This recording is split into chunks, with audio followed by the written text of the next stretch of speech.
Un bruant à gorge blanche. Je suis vraiment content d'être de retour encore avec vous cette année pour parler des habitats d'oiseaux. L'habitat d'un oiseau, c'est son lieu de résidence. Je le dis toujours, l'habitat, c'est l'adresse de l'oiseau.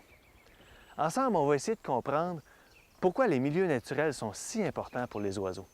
Puis vous ne serez pas déçus parce qu'on commence fort. Je me trouve présentement dans le parc national d'Aiguebelle, en Abitibi. À l'intérieur même des limites du parc, on trouve plus de 150 espèces d'oiseaux.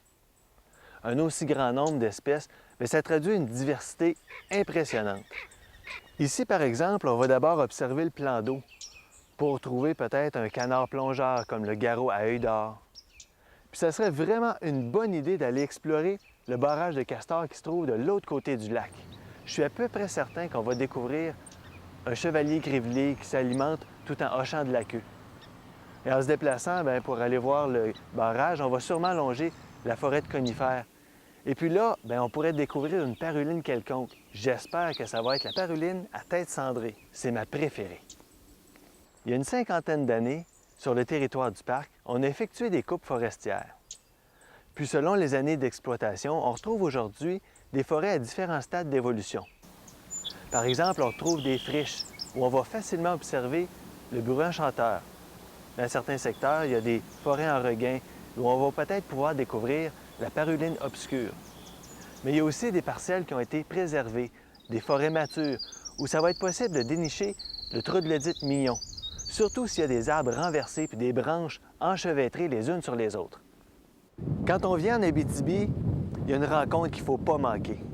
Juste à côté du parc national d'Aiguebelle, dans le champ derrière moi, niche la grue du Canada.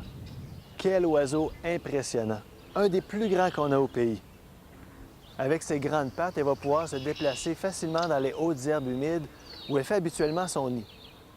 La grue va se nourrir principalement des vertébrés qu'elle va dénicher au sol en fouillant avec son bec droit mais puissant.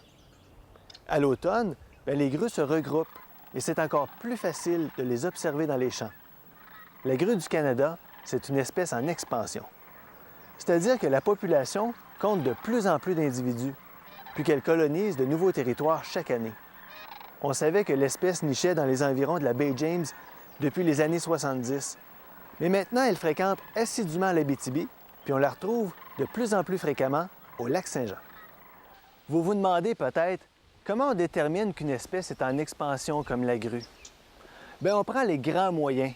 On compte sur des milliers d'observateurs qui récoltent une foule d'informations primordiales dans l'évaluation des populations d'oiseaux.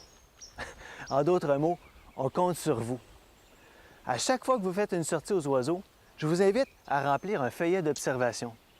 Renseignez-vous auprès du Club des ornithologues de votre région et faites votre part, parce que plus on aura d'informations sur les oiseaux, mieux on pourra les protéger.